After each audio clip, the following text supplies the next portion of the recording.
Os irmãos encontraram? Amém. Então vou pedir para vocês ficarem de pé mais uma vez para a leitura do Evangelho do Nosso Senhor. E eu vou pedir para a irmã Glauce vir aqui e ler o Evangelho para a gente, o capítulo 21 desse Evangelho. Pode vir aqui. Capítulo 21, você vai ler, por gentileza, até o versículo 23. 21 até 23. Até o 23. Amém, queridos, a paz. Todos prontos? Depois disso, tornou Jesus a manifestar-se aos discípulos juntos do mar de Tiberíades. E foi assim que ele se manifestou. Estavam juntos Simão Pedro, Tomé, chamado Dídimo, Natanael, que era de Caná da Galileia, os filhos de Zebedeu e mais 2 dos seus discípulos. Disse-lhe Simão Pedro: vou pescar. Disseram-lhe os outros: também nós vamos contigo. Saíram e entraram no barco, e naquela noite nada apanharam. Versículo 4. Mas ao clarear da madrugada, estava Jesus na praia. Todavia, os discípulos não reconheceram que era ele. Perguntou-lhe Jesus: filhos, tendes aí alguma coisa de comer? Responderam-lhe: não. Então lhes disse: lançai a rede à direita do barco e a achareis. Assim fizeram e já não podiam puxar a rede, tão grande era a quantidade de peixes. Aquele discípulo a quem Jesus amava disse a Pedro: É o Senhor.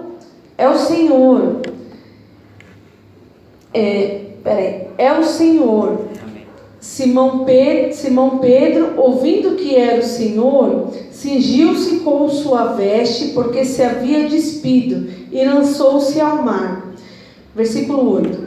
Mas os outros discípulos vieram no barquinho puxando a rede com os peixes, porque não estavam distantes da terra, senão quase 200 côvados. Ao soltarem em terra, viram ali umas brasas e em cima peixes, e havia também pão. Disse-lhe Jesus: trazei algum dos peixes que acabastes de apanhar. Simão Pedro entrou no barco e arrastou a rede para a terra, cheia de 153 grandes peixes, e não obstante serem tantos, a rede não se rompeu. Disse-lhe Jesus: vinde, comei. Nenhum dos discípulos ousava perguntar-lhe: quem és tu? Porque sabiam que era o Senhor. Veio Jesus, tomou o pão e lhes deu, e de igual modo o peixe. E já era esta a terceira vez que Jesus se manifestava aos discípulos, depois de ressuscitado dentre os mortos. Versículo 15. Depois de terem comido, perguntou Jesus a Simão Pedro: Simão, filho de João, amas-me mais do que estes outros?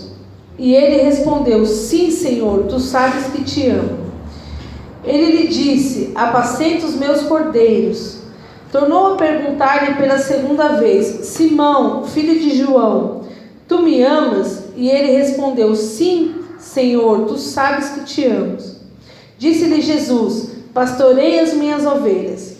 Pela terceira vez Jesus lhe perguntou: Simão, filho de João, tu me amas? E Pedro entristeceu-se por ele lhe ter dito pela terceira vez: tu me amas? E respondeu-lhe: Senhor, tu sabes todas as coisas, tu sabes que eu te amo. Jesus lhe disse: apacenta as minhas ovelhas. Aleluia. Em verdade te digo que quando eras mais moço, tu te cingias a ti mesmo e andavas por onde queria. Quando, porém, fores velho, estenderás as mãos, e outro te cingirá e te levará para onde não queres. Disse isto para significar com que gênero de morte Pedro havia de glorificar a Deus. Depois de assim falar, acrescentou-lhe: segue-me. Então Pedro, voltando-se, viu que também o ia seguindo o discípulo a quem Jesus amava, o qual na ceia se reclinara sobre o peito de Jesus e perguntara: Senhor, quem é o traidor? Vendo-o, pois, Pedro perguntou a Jesus: e quanto a este? Respondeu-lhe Jesus: se eu quero que ele permaneça até que eu venha, que te importa? Quanto a ti, segue-me. Então se tornou corrente entre os irmãos o dito de que aquele discípulo não morreria. Ora, Jesus não dissera que tal discípulo não morreria, mas se eu quero que ele permaneça até que eu venha, que te importa? Amém. Amém. Senhor, nessa noite, Pai, nós acabamos de ouvir, Senhor, a Tua santa palavra. Sim, Deus. Eu quero te pedir, Senhor, usa, Senhor, com grande poder e glória, a vida do Teu Filho nessa noite, para falar conosco, Senhor, não aquilo que queremos ouvir, Senhor, mas aquilo que precisamos de Ti, Senhor. Eu te peço, Pai, abre, Senhor, a mente, o entendimento de cada um de nós aqui, para que possamos, Senhor, reter e compreender aquilo que precisamos. Tira, Senhor, todo e qualquer tipo de perturbação, de distração, ó Pai, que possa vir, Senhor, para cegar o nosso entendimento, Senhor. Pai, abençoa este momento tão precioso, ao qual, Senhor, nós estamos aqui para nos alimentarmos, Senhor, e nos fortalecermos para mais uma semana. Senhor, como a Tua palavra diz, Senhor, estamos reunidos, Senhor, em comunidade, porque queremos, Senhor, nos fortalecermos e aprendermos de Ti. Fala conosco, Senhor, nós te pedimos nessa noite, em nome de Jesus, amém. Amém. Os irmãos podem se assentar, por gentileza. Obrigado, viu? Graças a Deus. Amém. Uma passagem grande, né? Nós lemos aqui, foi lida aqui. Então, vamos fazer um resumo, né? Um apanhado geral do que aconteceu. É uma continuação do texto da semana passada, quando Jesus já tinha ressuscitado e aparecido 2 vezes para os discípulos. Então, só recordando, Jesus ele tinha aparecido uma primeira vez para os discípulos. A gente viu no capítulo 20, Jesus ele soprou o Espírito Santo sobre a vida dos discípulos. Quem estava aí domingo passado lembra que a gente falou sobre isso. Jesus ele comissionou os discípulos, Jesus deu autoridade para os discípulos e o Tomé não estava lá. Aí passou uma semana, Jesus apareceu novamente para os discípulos e principalmente para curar a incredulidade de Tomé. E aí Jesus aparece lá novamente, fala para o Tomé: olha, Tomé, não seja incrédulo, mas seja crente, encosta aqui, veja aqui as cicatrizes, veja que sou eu mesmo. E aí o Tomé, ele se ajoelhou, disse: Rei meu e Deus meu. Então foi aí, mais ou menos aí, que acabou na semana passada, quando a gente leu aquela passagem lá. E semana retrasada, na verdade, né? Porque semana passada foi a irmã Nilda que pregou aqui no culto de Santa Ceia. Muito bem. Se a gente lê os evangelhos em paralelo, você vai ver que lá no evangelho de Lucas, quando Jesus aparece aos discípulos, ele diz para os discípulos assim: permanecei na cidade até que sejam revestidos de poder do alto. E aí isso se repete no início do livro de Atos. Então, Jesus tinha dado uma ordem: permanecer em Jerusalém até seres revestidos de poder do alto, porque Jesus reaparece pela primeira vez e pela segunda vez aos discípulos em Jerusalém. Mas quando nós lemos esse texto aqui, que a irmã Glaucia leu, diz que eles estavam pescando no mar de Tiberíades. E o mar de Tiberíades é o mar da Galileia, ficava ao norte. Então eles não estavam mais em Jerusalém. Jesus tinha dito: permanecer em Jerusalém, permanecer na cidade. Mas os caras foram pescar, eles voltaram para o norte. E o que é interessante, depois de Jesus já ter feito tantos sinais, ter ressuscitado, ter soprado o Espírito Santo sobre a vida deles, Eles foram para o litoral, eles foram pescar. Na verdade, eles foram para o mar, né? Porque lá não é litoral. Foram lá para o mar da Galileia e foram pescar. Simão Pedro deu uma influenciada na galera, falou: eu estou aqui de boa, vou pescar. O pessoal foi junto com ele também. E eles passaram a noite inteira na pescaria, conforme foi lido. Mas não conseguiram pegar nenhum peixinho. Não conseguiram. E aí, eles estavam lá, tranquilos e contentes, ou tristes, né, por não terem pescado. De repente, ficou olhando. Quem é aquele cara? Não sei. Irmão Luiz. Imagina o Luiz lá, o irmão Luiz lá no barquinho lá. E não reconhecendo, não vendo quem estava aqui na frente. Vocês pegaram alguma coisa aí para comer? Não, não pegamos nada. Joga a rede para aquele lado. Eles jogaram a rede, e aí veio um monte de peixe na rede. E aí o discípulo amado, conforme o texto diz, falou: é o Senhor, né? Aquela parte lá que você, é o Senhor. E aí o apóstolo Pedro, que estava no barco, despido, estava pescando com os amigos, talvez de sunga lá, ele se veste, a sunga da Galileia, já tinha já, ele se veste, e ele pula na água, dá um mergulhão, e vai nadando na frente do barco, o Pedro era um cara forte, foi nadando. Uma vez eu estava fazendo como é o nome? Esqueci lá, stand-up lá na praia, e eu pulei na água e falei: eu vou nadando um pouquinho, Naná, vai você agora conduzindo a prancha. E ela foi remando. Olha, uma criança de 10 anos remando a prancha vai tão rápido. E eu falei: para, senão eu vou morrer aqui afogado. Pedi para ela parar para eu poder alcançar. Mas o Pedro nadou mais rápido que o barco e foi, chegando lá até Jesus. E quando eles chegam na praia, Jesus, ele já estava ali com um peixinho ali, fritando ali o peixe, assando o peixe, e falou para os caras assim: olha, traz aí mais alguma coisa aí que vocês pescaram. Aí o Pedro, que já tinha ido nadando, depois que ele se vestiu, né? Quando a Bíblia diz ele se cingiu, ele se vestiu, ele foi nadando antes do barco chegar, e ele foi sozinho, pegou a rede com 153 peixes. Eu só fico me perguntando quem foi que contou esses peixes. Ele ficou 1, 2, 3, 153. É um dado interessante, depois a gente vai tentar entender porque é 153. Vamos só tentar entender, não sei se a gente vai entender mesmo. E aí o Pedro trouxe, e aí o texto diz que a rede não se rompeu, conforme foi lido aqui, a rede não se rompeu.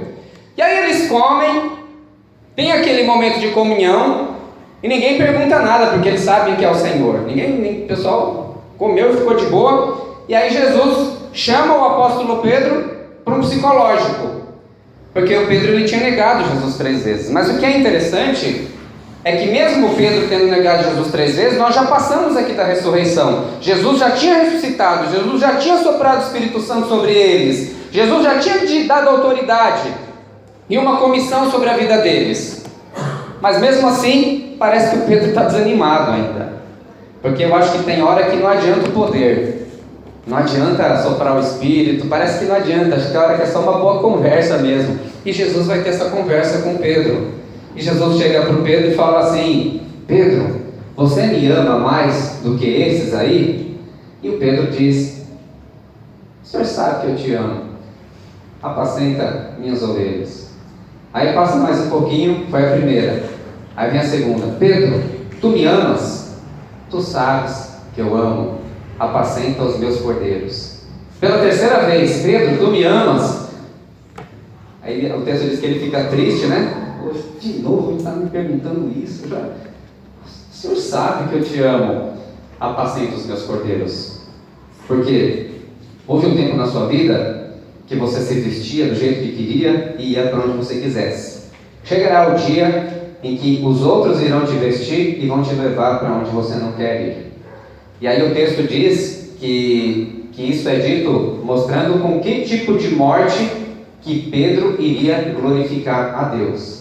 E a gente sabe que Pedro foi morto crucificado de cabeça para baixo nos seus últimos dias. Mas até aí o Pedro não tinha entendido isso daí, né? Senão ele já ia ficar chateadão ali, talvez ele desistisse de novo. Esse foi o comentarista que disse, não foi Jesus que disse para ele, o evangelista. E aí Jesus fala para Pedro, vem, me segue, ele vai seguindo Jesus, o Pedro, e ele olha para trás, quem está? O discípulo amado, que a gente acredita que seja João. Mas o Evangelho de João em nenhum momento diz que é João, mas a tradição entende que é João. E aí o Pedro está seguindo Jesus, ele olha para trás e vê o João, o discípulo amado. E o Pedro, que já está ali mais animadinho, Jesus, que será desse aqui? Será o quê?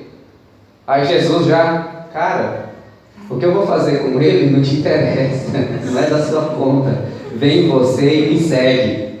E aí foi basicamente isso que a irmã Glaucia deu aqui para a gente. E agora é a partir desse relato que nós vamos tentar extrair algumas lições. E o espírito dessa mensagem continua, o mesmo espírito da mensagem que eu preguei domingo retrasado, no sentido de trazer ânimo para os irmãos, para todos nós, e principalmente para aqueles que por algum motivo na sua vida algum dia desistiram ou desanimaram da caminhada. Então, e mesmo aqueles que estão animados, para que possam se animar ainda mais, em nome de Jesus. Que o Senhor possa te animar e nos animar nessa noite. Irmãos, primeiro eu quero falar sobre os discípulos desanimados. Algumas características dos discípulos desanimados. Uma coisa muito interessante que eu vi nesse texto aqui, e que eu quero compartilhar com os irmãos, é que esses discípulos, eles já tinham visto Jesus ressuscitar. Esses discípulos, eles já tinham recebido o sopro do Espírito Santo. Jesus apareceu para eles da primeira vez e soprou o Espírito Santo sobre a vida deles. E Jesus já tinha dado a paz dele para eles. A paz seja convosco. Já tinha tirado o medo, eles tinham se alegrado. E Jesus já tinha comissionado eles, dizendo, olha, eu vos envio para pregar o Evangelho. E Jesus, ele já tinha dado uma autoridade para eles, dizendo, olha, os pecados que vocês perdoarem serão perdoados, os que vocês retiverem serão retidos. E Jesus já tinha, e depois, na outra semana, Jesus apareceu de novo só para recuperar aí o ministério do Tomé, que não estava no primeiro domingo, apareceu no segundo domingo. E Jesus apareceu para ele. Então, Jesus já tinha, fora tudo aquilo que Jesus já tinha feito na vida deles, fora tudo aquilo que eles já viram Jesus fazer. Então foi maravilhoso. E ali foi a confirmação de tudo aquilo que Jesus já tinha dito, porque Jesus havia ressuscitado, já tinha vencido a morte. Então, você imagina você receber um negócio desse, uma experiência dessa? Você ia ficar animadão, falou, pô, agora eu vou pregar, agora eu vi Jesus, e ele me mandou ir pregar, eu vou pregar, e eu vou permanecer aqui em Jerusalém até ser revestido do poder do alto. Mas os caras foram pescar, os caras desanimaram. Então, a primeira coisa que eu vejo nesse texto é que não importa quantas experiências maravilhosas você tenha passado na sua vida, não importa quantas experiências, imagine todas as experiências que você já viu e já passou e já sentiu, os milagres que você já presenciou muitas vezes, as palavras que você já ouviu, os toques de Deus que você já recebeu, mas mesmo assim, mesmo tendo recebido tanto de Deus, é possível que em algum momento da caminhada os discípulos venham a se desanimar. Aqueles homens tinham recebido muito de Deus. Aqueles homens, eles viram o que homem nenhum tinha visto até então. Eles foram discipulados diretamente por Jesus. E aí me veio o seguinte questionamento: será que nós somos assim também? Já aconteceu com você? Já parou para pensar nisso? Quanta coisa de Deus você já recebeu na sua vida? Em algum momento você já presenciou tanta coisa legal, E aí chega em algum momento da caminhada, você desanima e fala: eu vou deixar o ministério e vou pescar. É plenamente possível que isso venha acontecer, porque foi isso que aconteceu com esses discípulos. Eu tenho uma situação, uma característica na minha vida, e eu já reparti isso algumas vezes com os irmãos, que depois de grandes experiências com Deus, de grandes vitórias com Deus, depois que Jesus faz coisas extraordinárias na nossa vida, e você fica ali jubiloso com aquela experiência, pô, que legal! Eu tenho por experiência própria que é um momento perigoso depois. Eu não sei por que isso acontece, mas acontece. Deus te usa muito numa determinada obra, você está muito feliz porque você foi visitado tremendamente por Deus, mas aí acontece alguma coisa que na outra semana você dá uma desanimada, você dá uma caída, você é tentado, e literalmente, muitas vezes, a gente fica na lona. Então, depois de grandes experiências e de grandes coisas bacanas acontecerem, é o momento de vigiar e de olhar.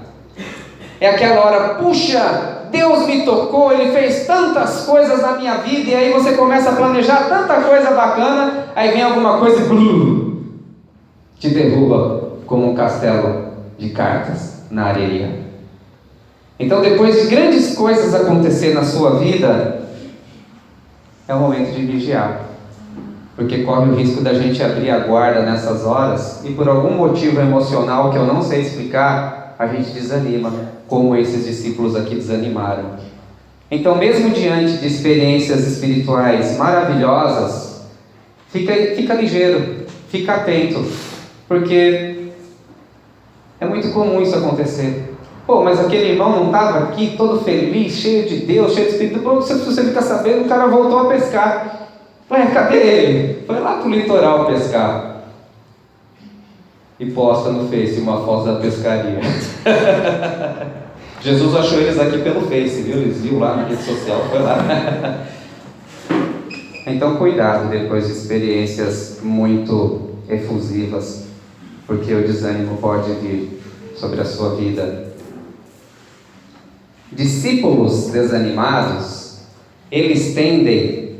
Eu estou repetindo essa mensagem aqui, eu já preguei ela uns 2 anos atrás, mas eu entendi que seria o momento de falar de novo.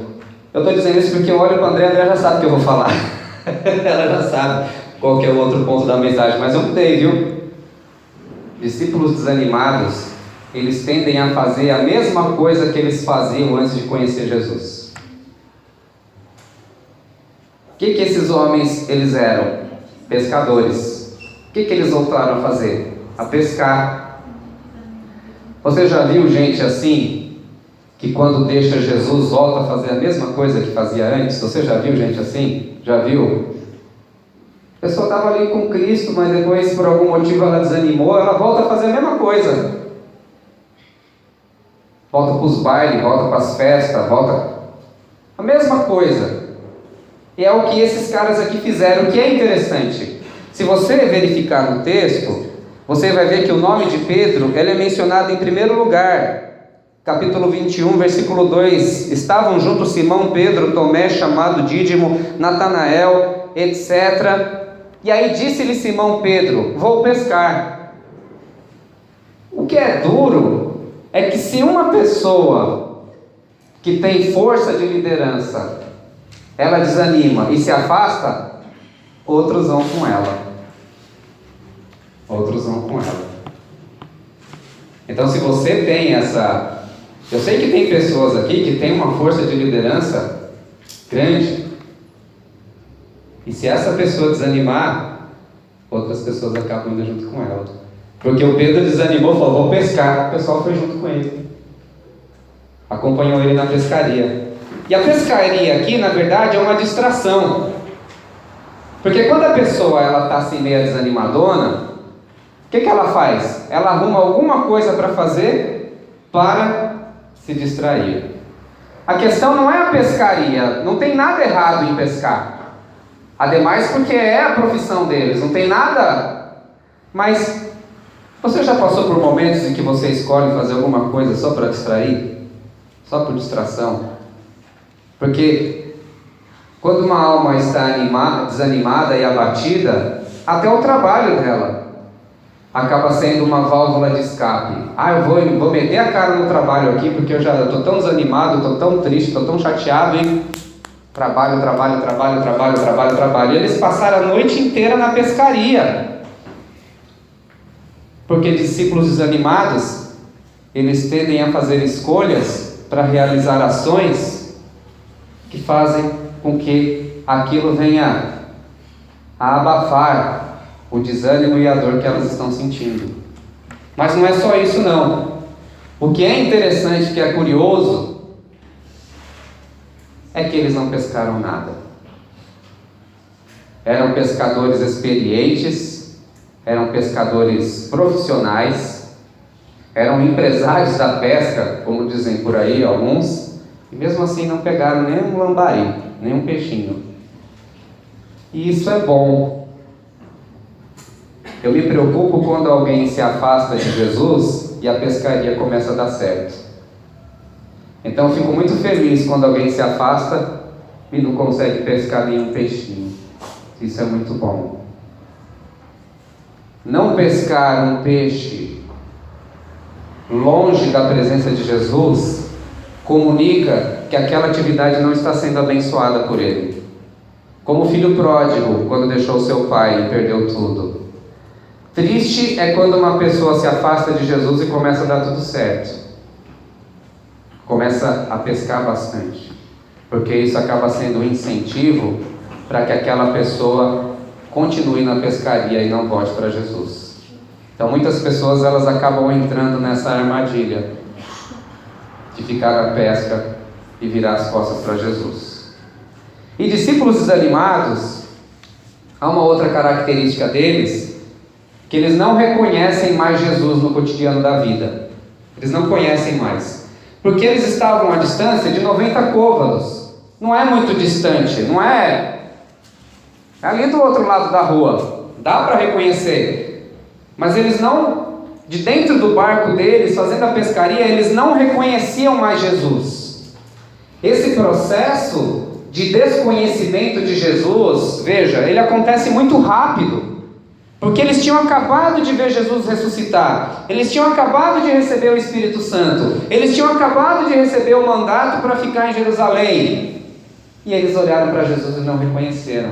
Uma pessoa, quando esse processo de desconhecimento, ele acontece muito rápido. Isso daqui, no Evangelho de João, é uma linguagem simbólica, que vai mostrando o quê? Que os olhos vão sendo novamente meio que obscurecidos, para que não lhe resplandeça o Cristo. E aí ele não vê mais Jesus no cotidiano da vida dele. Ele começa a falar que Deus é o acaso. Tem até uma música assim, né? O acaso vai me proteger. Vocês sabem que vocês gostam? Vocês gostam, né? Enquanto eu andar distraído. Aí começa a chamar Jesus de acaso. Começa a chamar Deus de acaso. Quem que é essa música? Do Titãs?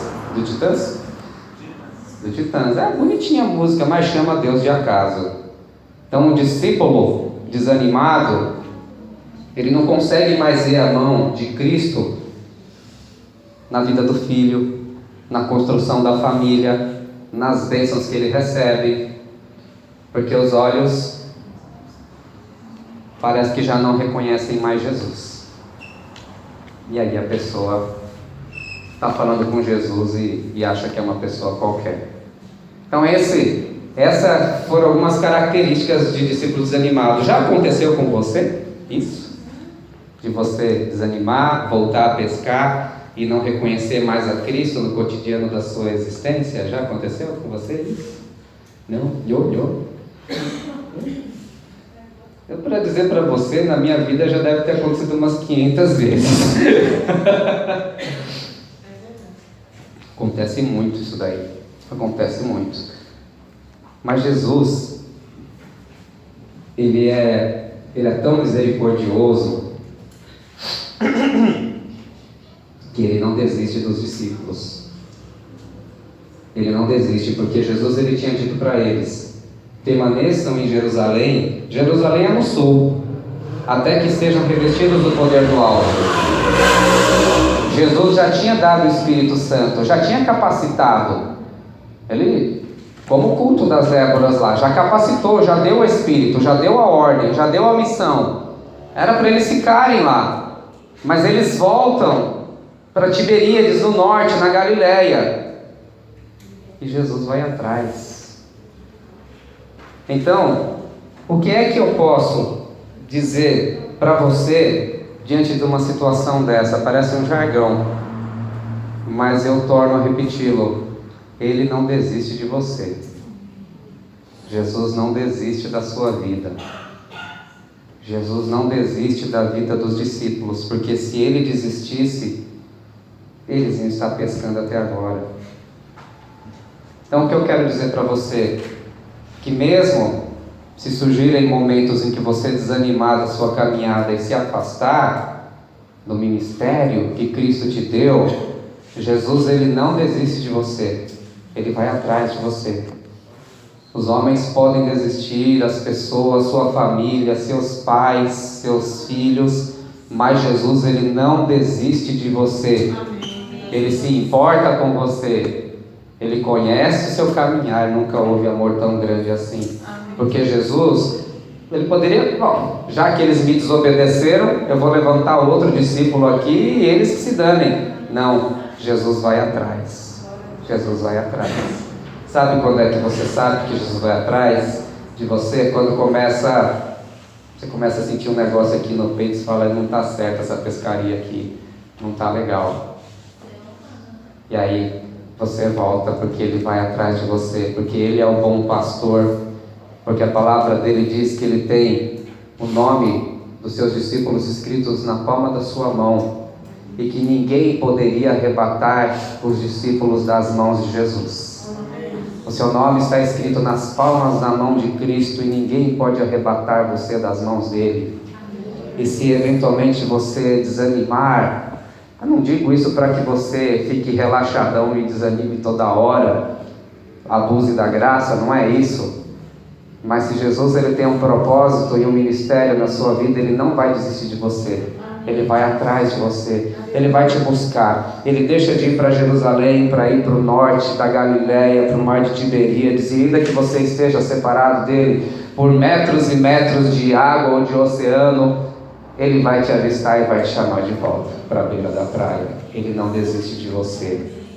Ele não desiste de você. Por isso não desista dele também, em nome de Jesus. Tenha sempre essa confiança que Ele não desiste de você. Ele não desiste daquilo que planejou para a sua vida. Ele não desiste do plano dele, do ministério que ele traz. Ele não desiste de você. Até o último momento, como a Nilda pregou aqui na semana passada, Jesus, quando olha para Judas e fala: amigo, o que fizeste? Era uma tentativa de trazer Judas para perto de novo. Como alguém disse, Jesus, ele não ficou triste porque foi traído. Ele ficou triste porque perdeu um amigo. Porque perdeu um amigo chamado Judas. E aí o que é interessante, que os discípulos eles não reconheceram Jesus. E Jesus ele é tão bacana que Ele não se importa de repetir a mesma lição para que Ele se mostre conhecido por eles novamente. Porque se você vê em Lucas capítulo 5, você vai ver que está escrito que Jesus, quando apareceu da primeira vez para os discípulos, foi numa pesca. E Ele disse para Pedro assim: Pedro, não disse o nome não, só falou: lança à direita do barco as redes. E aí Pedro disse: olha, nós tentamos a noite inteira e não pescamos nada, mas sob a tua palavra lançaremos a rede. Eles lançaram a rede, pegaram um monte de peixe, o barco foi quase a pique e as redes se romperam de tanto peixe que tinha. A diferença é que dessa vez não se rompeu. E aí Jesus ele repete a mesma lição. Ele fala agora para os discípulos, nessa ocasião: joga a rede naquele lugar. E eles jogam a rede, e eles fazem a grande pesca, e dessa vez as redes não se rompem. E nessa repetição dessa experiência, o discípulo amado fala: é o Senhor. Então, Jesus ele é tão bom na vida dos discípulos que, se for preciso, ele repete tudo de novo. Começa tudo de novo. É como se estivesse começando tudo de novo. É como se tivesse voltado para Lucas capítulo 5 aqui. Bom, mas mesmo depois que ele pregou, expulsou demônio, soprou o Espírito Santo, comissionou, fez tanta coisa boa na vida deles, fez, e Jesus começa de novo. Porque ele acredita de novo. Cara, mas esses caras, eles abandonaram Jesus. O Pedro traiu, negou, melhor dizendo, 3 vezes. Mas Jesus não desistiu do Pedro. Não tem ninguém irrecuperável para Jesus. Porque ele não desiste. Mais constrangedor do que a gente saber que a nossa fé em Jesus às vezes é pouca, é constrangedor saber que Jesus tem mais fé em nós do que a gente tem fé nele. Isso é esplêndido, é interessante, é a melhor coisa que poderia existir, porque se Jesus não tivesse ido atrás da minha vida tantas vezes, eu não estaria aqui hoje pregando para vocês, e eu acho que muitos não estariam aqui sentados também, porque se for preciso, ele começa tudo de novo na sua vida e na minha vida, para que a gente comece tudo de novo e a caminhar junto com ele, fazer aquelas coisas legais que ele quer que a gente faça. Então se for necessário na sua vida hoje, ele começa tudo de novo. Repete as mesmas experiências. Foi desse jeito aqui que Jesus se revelou da primeira vez, e dessa forma ele está se revelando novamente na vida dos discípulos, e é nessa forma que ele há de se revelar na sua vida também, se for necessário, em nome de Jesus. Porque Jesus é bom demais. Ele é bom demais. E o que é legal assim é que Jesus ele tem tudo preparado. Eu lembrei da Lucileide quando eu vi esse versículo aqui. Já vi que ela fez bico lá atrás. Jesus é aquele que é aquele que chega primeiro no culto e já vai preparando o lanchinho. Tá vendo? Olha só, tá vendo? A unção de Jesus sobre a sua vida. Receba! Olha, você fala, tem fundamento bíblico para chegar mais cedo e preparar o lanchinho? Tem! Olha só que bênção! Quem parece mais com Cristo? E ela nunca fica triste. Nunca fica triste, ela né? Sempre fica rindo. Às vezes eu chego, eu fico com a cara fechada, aí ela fica dando risada, para ver se eu me alegro. É a unção. Imitando a Cristo, né? Mesmo inconscientemente. E Jesus ele fez a mesma coisa, porque quando aqueles discípulos chegam, o lanchinho já está, o peixe já está assado. O que é interessante? Jesus já tem tudo preparado para você. Ele já tem tudo preparado. Isso significa que ele não se cansou de trabalhar. Já parou para pensar nisso? O teu banquete já está preparado. O teu peixe já está assado. E ele já está te esperando para banquetear contigo. Já está tudo pronto já. É só você se achegar e se aproximar dele. Mas Jesus é tão lindo que ele ainda fala, traz um pouco do seu também, não é? Porque ele diz para eles assim, traz um pouco do que vocês pescaram. Vocês pescaram, eles não tinham pescado nada, porque até o que eles pescaram foi Jesus que deu.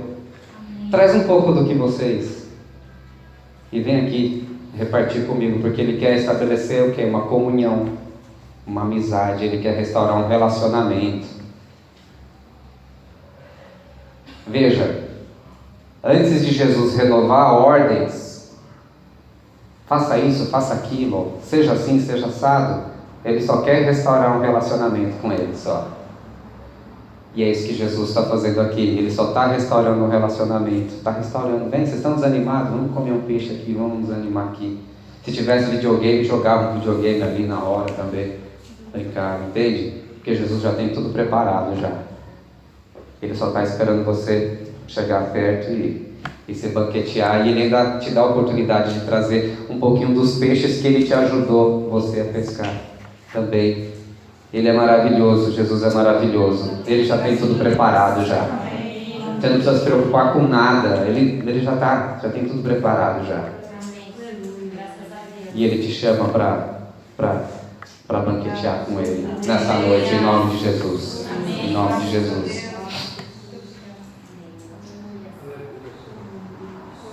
Uma pessoa, quando ela se sente culpada, ela quer compensar os erros dela. Então, já viu quando uma criança comete uma malcriação, ela já começa, papaizinho querido, mamãezinha, porque já sabe que quando descobrir, então já vai meio que dando uma compensada, né? Ou então o marido que chateia a esposa, ele chega assim de fininho e já vai lavar a louça, né? Arruma a cozinha, dá já pra já ir, né? Porque ele tá se sentindo meio culpado, não é? Acontece? Isso é ficção, né? Não deve acontecer na vida real. Acontece. Ou pessoa às vezes, né? Às vezes ela se afasta um tempo da igreja e volta se sentindo toda culpada, chega mais cedo, lava tudo, limpa tudo, arruma tudo, faz o café, faz a água. Olha eu aqui, pastor. Porque o cara quer compensar tudo, porque acha que ela vai tomar bronca, né? Tá tipo, é comum isso. Isso não é ruim. Porque eu acho que foi isso que vocês estão rindo, porque é assim mesmo, né? É assim. Isso não é ruim, porque eu acho que Pedro fez isso aí. Porque quando o discípulo amado fala, olha, é o Senhor, Pedro estava de sunga. Ele podia já pular, aproveitar. Não, ele veste aquela túnica, né? Que é a roupa que o homem do Oriente Médio usa. Sai nadando, vai na frente. Chega primeiro. Depois, quando Jesus fala, traz um pouquinho desses peixes, ele vai sozinho. Ô cara, meu. O cara quer fazer tudo sozinho no ministério, meu. O cara vai lá e puxou a rede. E trouxe. Só não sei se foi ele que contou 153 peixes, isso eu não sei. Mas Pedro, ele mostra duas coisas aqui interessantes. Ele mostra iniciativa e disposição. Mesmo que ele esteja assim com um sentimento um pouquinho culpado pelo que fez ou deixou de fazer. Mesmo se sentindo um pouco culpado. Mas Jesus, ele aceita a iniciativa de Pedro. Ele teve iniciativa. Qual foi a iniciativa dele? Ele se joga na água e vai até Jesus. E quando Jesus fala, traz um pouco desses peixes aí, ele vai sozinho e traz os peixes também. E Jesus aceita. Então ele mostra iniciativa e ele mostra disposição. Mas o que é mais bacana nisso tudo aqui é que, seja se sentindo culpado ou não, Pedro, ele faz a coisa certa. Ele volta correndo para Jesus. Ele volta correndo. Eu não vou esperar o barco chegar lá, eu vou primeiro. E se joga. Ele volta correndo. É Jesus. Meu, viu Jesus? Jesus está na porta de novo, novamente. Ele está batendo na porta para entrar, ou ele está no outro lado da beira do rio. Vai logo, volta logo para ele. Volta correndo, volta. Pedro não voltou correndo, voltou nadando. Volta correndo de qualquer modo que for. Ai, eu estou me sentindo tão culpado. Volta se sentindo culpado também. Eu não estou sentindo nada. Volta não sentindo nada também. O importante é que você volte para Jesus. Volte logo, venha logo, faça como Pedro.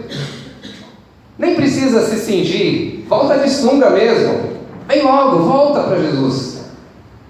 Porque foi isso que Pedro fez. Ele, independentemente de tudo, ele voltou rápido para Jesus. Então vai acontecer momentos na sua vida que você vai desanimar e vai meio que se afastar. Às vezes você não se afasta de corpo, mas você se afasta de alma. Mas assim que você reconhecer Cristo novamente, Ele te chamar, volte logo. Não deixe esse afastamento tomar forma na sua vida, porque senão depois pode ficar mais difícil. Eu tinha um cara que me discipulou que ele dizia assim, que Jesus ele nos chama sempre com o mesmo tom de voz. Kátia, Kátia, Kátia.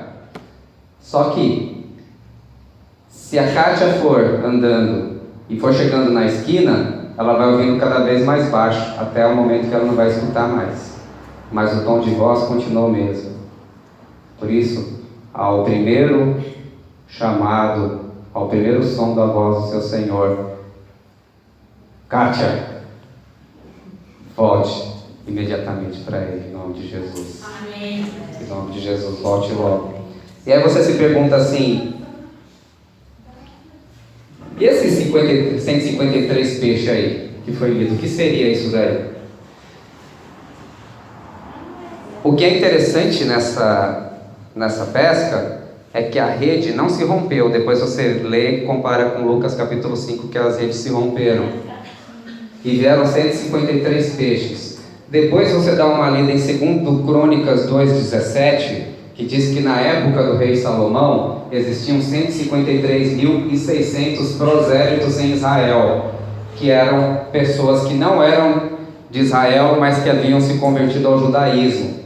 Então o símbolo aqui é o seguinte, que esses 153 peixes representam todos os gentios que iriam entrar na igreja, e que essa rede ela não iria se romper, porque ela seria forte o suficiente para trazer dentro de si pessoas de toda a raça, tribo, língua e nação. É isso. Volte logo para Jesus e Ele te dá um prêmio. Isso foi um prêmio na vida de Pedro, porque quando que isso se cumpriu? Quando ele prega no Pentecostes, lá em Atos capítulo 2, tinha gente de toda tribo, língua, raça e nação, e ele prega e se converte em 3.000 pessoas. Então volte logo para Jesus, porque Ele tem um negócio legal para você. É um negócio bacana. Para Pedro, eram os 153 peixes que simbolizavam isso daí, que ele recebeu logo. Volta logo. Há inúmeras experiências que poderiam ser contadas de pessoas que se afastaram, que perderam tantas coisas, mas assim que voltaram, Jesus vai acrescentando tudo, vai recuperando tudo, vai dando tudo de volta e melhorando inclusive. A glória da segunda casa é melhor do que a da primeira, e assim sucessivamente. Volte logo para Cristo, Ele tem um negócio legal para você, mas você precisa pegar a rede com força e arrastar em nome de Jesus. E a rede não há de se romper nas suas mãos, em nome de Jesus. Mas volte sempre, volte correndo para Jesus. A gente, vendo a experiência de Jesus com Pedro, que é muito interessante, é que Jesus era um psicólogo, né? Ele trabalha na alma da pessoa como ninguém. E o Pedro, ele já tinha vislumbrado tantas coisas legais da parte do Senhor, poder, ressurreição, o Espírito Santo, mas tem coisa que só resolve numa boa conversa. E aí Jesus chama Pedro para conversar, aquele que havia negado 3 vezes. E essa parte aqui, ela é bem delicada, ela é bem difícil, porque ela comporta muitas interpretações, e eu adoto uma interpretação para essa passagem, entre outras que podem ser igualmente legítimas. Jesus, se você verificar no texto, a primeira pergunta que Jesus faz para Pedro é assim: Pedro, filho de João, você me ama mais do que esses? Então, você me ama mais do que esses? E no texto, quando Jesus faz essa primeira pergunta, ele usa a palavra ágape para amor. Ágape, que significa amor de Deus, amor perfeito. Mas quando você vê no texto grego, o que é interessante é que o apóstolo Pedro, ele responde assim: Senhor, tu sabes que te amo. A primeira coisa é que Jesus perguntou assim, né? Presta atenção no detalhe: Pedro, você me ama mais do que esses? E o Pedro que a gente conhecia, certamente ele diria, claro que amo mais do que esses, amo muito mais do que o mundo inteiro, porque Pedro era assim. Ele era ousado e meio folgado também, né? Meio marrudo. Amo sim. Mas quando você vê a resposta de Pedro, ele fala, Senhor, tu sabes que te amo. Ele não fala, eu te amo mais do que esses, porque agora Pedro já está mais humilde, já está mais pianinho. Mas a segunda questão aqui é que Pedro não usa a palavra ágape para responder. Ele usa a palavra fileô, ou filéu, da onde vem a palavra filosofia, que significa amor, amizade. Então, uma interpretação possível para esse texto é que Jesus chega para Pedro e pergunta, Pedro, você me ama? Senhor, o Senhor sabe que eu gosto muito do Senhor. Gosto muito. Porque o Pedro que a gente conhecia, claro que eu te amo, eu daria a minha vida por ti, não é? Não foi assim? E agora, ele não quer cometer o mesmo erro, né? Está mais humilde. Essa é uma linha interpretativa que eu adoto. E aí Jesus, ele repete a pergunta novamente e usa o termo ágape. Ele pergunta assim, Pedro, você me ama? Aí Jesus já não pergunta mais, você me ama mais do que esses? Porque Jesus já aceitou a primeira resposta. Você vê que Jesus perguntou assim, você me ama mais do que esses? E Pedro responde assim, eu gosto muito do Senhor, e esquece os demais. Então, e aí Jesus meio que dá uma aproximada e fala, Pedro, você me ama? Usando o termo ágape. E aí Pedro diz, Senhor, eu gosto muito do Senhor. Usa a palavra fileô. E aí Jesus diz para ele assim, tanto na primeira como na segunda, apacenta minhas ovelhas, apacenta meus cordeiros. E vai numa terceira vez. Jesus vai perguntar por uma terceira vez. Só que na terceira vez que Jesus pergunta, ele já não usa mais a palavra ágape. Ele usa o termo fileô. Então é como se Jesus olhasse para Pedro e falasse, Pedro, você gosta muito de mim? Aí diz o texto aqui, Pedro se entristece, fica chateado, porque vem à mente as 3 vezes que ele negou também. E Pedro fala para Jesus, Jesus, Senhor, o Senhor sabe todas as coisas. Eu gosto muito do Senhor. E aí Jesus novamente fala, apacenta o meu rebanho.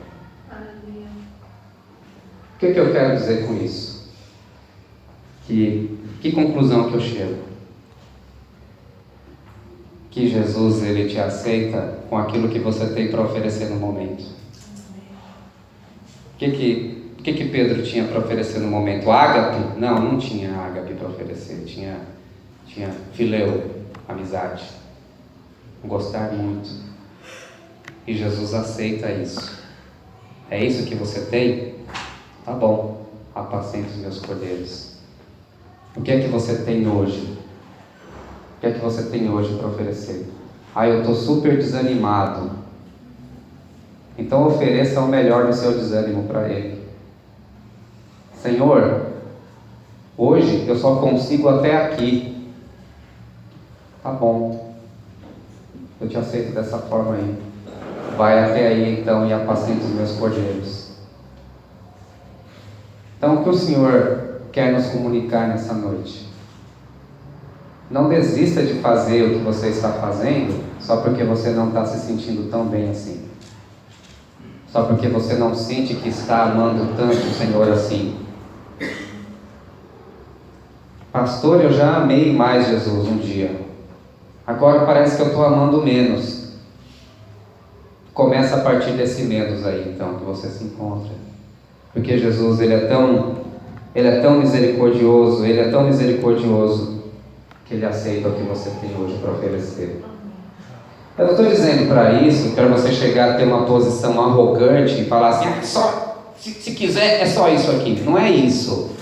Mas é você movimentar o melhor do seu interior e você chegar à conclusão, é só isso que eu consigo hoje, Senhor. Porque o mandamento do Senhor para as nossas vidas é, amarás o Senhor teu Deus de todo teu coração, toda a tua força e todo o teu entendimento. Então é todo o teu entendimento, não é o meu entendimento. É toda a tua força, não é a força do outro. É de toda a tua mente, não é a mente do outro, é o que você pode. Mas o mais importante é que nesse momento você ofereça o melhor que você possa oferecer para o Senhor. E Ele é tão misericordioso que Ele aceita. Quantos testemunhos eu já ouvi de pessoas que foram ministrar, ou cantar, ou pregar, e estavam tão desanimadas, mas mesmo assim o Senhor aceitou e usou a vida daquela pessoa para pregar, para ministrar, para cantar, para louvar, para curar. O que é que você tem hoje? Como que você se sente em relação ao Senhor? O que é que você tem? Como que você se sente em relação ao ministério? Ah, pastor, já esteve melhor do que isso. Começa a partir daí. E o Senhor há de melhorar os seus sentimentos em nome de Jesus. Amém? E a última lição que o Senhor nos dá aqui é que o apóstolo Pedro, depois que Jesus conversa com ele, Pedro sai andando e pergunta: o que vai ser desse aqui? O que vai ser do outro? E Jesus diz para ele: o que eu vou fazer com esse discípulo é problema meu.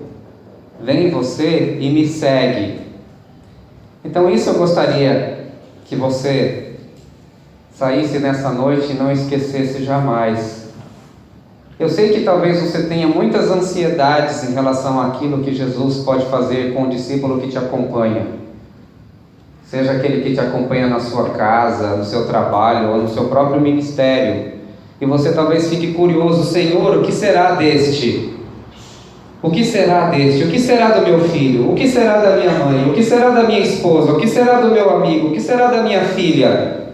O que será do meu marido? Tá, são preocupações legítimas, mas o Senhor ainda te diz nessa noite: o que eu vou fazer com eles é problema meu. Agora vem você e me segue.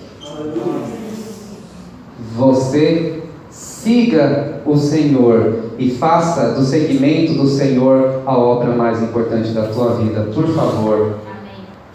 Não deixe que nada te separe, porque nada pode te separar.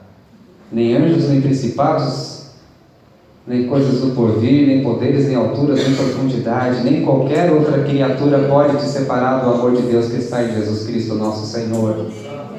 Mas faça do seguir a Cristo o projeto da sua vida, por favor.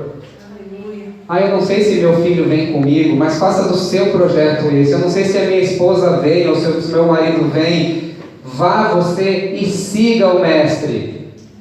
Faça do seguimento de Jesus o projeto da sua vida, e Ele há de te abençoar, Ele há de te guiar, Ele há de te direcionar em nome de Jesus. Amém. Ainda que você, assim como Pedro, tenha que glorificá-lo com uma morte terrível. Como Pedro, ninguém quer isso aqui, no fundo ninguém quer, né? A gente quer morrer cercado de flor, dinheiro, bem-estar, família, sem sentir dor nenhuma e rápido.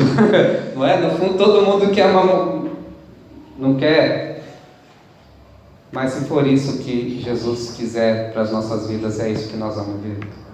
Amém. É isso que nós vamos viver. E vai ser o melhor projeto da sua vida. Porque diz que quando Pedro estava sendo crucificado, ele diz assim: não, porque eu não sou digno de ser crucificado do mesmo jeito que o meu Senhor. E aí, a pedido dele, ele foi virado de ponta cabeça e ele se regozijou naquela morte, segundo os seus biógrafos. Então, regozije-se naquilo que o Senhor tem para a sua vida sempre, em nome de Jesus. E faça do seguir a Cristo o projeto da tua vida, em nome de Jesus. Em nome de Jesus. O que será do meu filho? O que será da minha filha? Fica firme, porque você tem que ficar firme. Você tem que ficar. Porque se você não ficar, aí que não há chance mesmo, de certa forma. Fique você firme em nome de Jesus. Amém? Vamos ficar em pé, então, vamos orar na presença do Senhor.